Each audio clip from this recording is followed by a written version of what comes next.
chez Remax Prestige. Bon matin, Patrick. Et bon matin, Sylvain, Marie-Josée. On parle de quoi ce matin, Patrick? Ben, ce matin, on va parler de l'occupation tardive de l'acheteur lors d'une vente. Donc, pour vous résumer ça rapidement, pour que vous le compreniez bien, on est 1er novembre, on va notarier la propriété, donc notre acheteur va tomber propriétaire de la maison, Oui. mais il va l'occuper au mois de mars. C'est plutôt rare que ça arrive, mais des fois, ça peut vraiment accommoder les deux parties.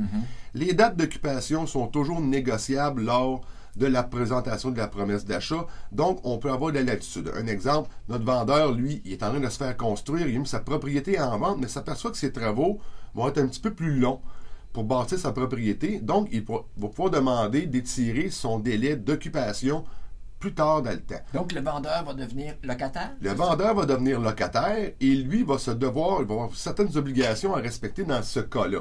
Donc, notre vendeur, lui, va devenir locataire, va changer sa police d'assurance, comme quoi il va dire que les biens à lui vont être assurés. La propriété ne sera plus à lui. Donc, notre acheteur, lui, va l'assurer en tant que propriétaire, mais il n'y aura pas de biens à l'intérieur. Même principe qu'un locataire, qu'un bâtiment, un logement, ces choses-là. Donc, pour vraiment s'assurer de ça. Et aussi, ce qui est très important, c'est que faut que notre vendeur nous donne la propriété dans le même état qu'elle a été visitée. Oui, parce que s'il y a quelque chose qui change entre ces deux dates-là. C'est en plein ça. Il y a l'obligation aussi de fournir là, à son propriétaire toutes les informations. Admettons qu'il arriverait un petit dégât d'eau, des choses comme ça. Il faut qu'il en informe, parce que là, le propriétaire, lui, c'est notre acheteur qui est rendu propriétaire. Il faut qu'il y ait une communication au même titre que n'importe quelle location. Mais ce qu'il faut aussi savoir, il faut qu'il laisse la propriété dans le même état. Et là, on parle d'une occupation au mois de mars et il va notarier au mois de novembre. Donc, si on a des équipements, tout ce qui va toucher l'eau, je vous dirais, là, système d'irrigation, les bassins, les spas, les piscines creusées, piscines hors terre, un truc que je vais vous donner, malgré le fait que probablement notre vendeur est habitué de les fermer, ces équipements-là. On ne sait pas ce qui peut arriver durant la période hivernale. Est-ce qu'il pourrait avoir un bloc de glace qui descend dans la piscine, qui brise la piscine, puis tout ça? S'assurer que son assurance... Il ne faudrait pas que ce soit cette année que ça arrive. Non, il ne faudrait pas, mais il y en a beaucoup de neige cette année aussi. Donc, il faut vraiment avoir des précautions sur ces faits-là. Moi, je vous conseille de faire fermer tous ces équipements-là, même si vous avez l'expérience, fermez-le par soit un professionnel ou présentez à votre acheteur. Viens, on va la fermer ensemble pour vraiment s'assurer que tout est bien. Parce qu'il ne faut pas oublier quand que notre propriétaire va rentrer dans la propriété au mois de mars, probablement que ces équipements-là ne seront pas encore mis en état de marche. Donc, lui veut s'assurer que tout est en bon fonctionnement et pour éviter des litiges après la transaction, assurez-vous que tous vos équipements ont été fermés par un professionnel. Quel genre de litige ça pourrait occasionner, justement?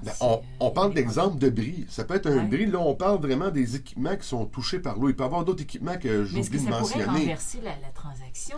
Qu'est-ce qui pourrait arriver? On ne pourrait pas renverser la transaction à cause d'un bris, mais notre personne qui est le locataire a quand même le devoir et obligation de donner la propriété dans le même état qu'elle a été. Parce que c'est un cas, en fait, qui pourrait se retrouver à la régie du logement.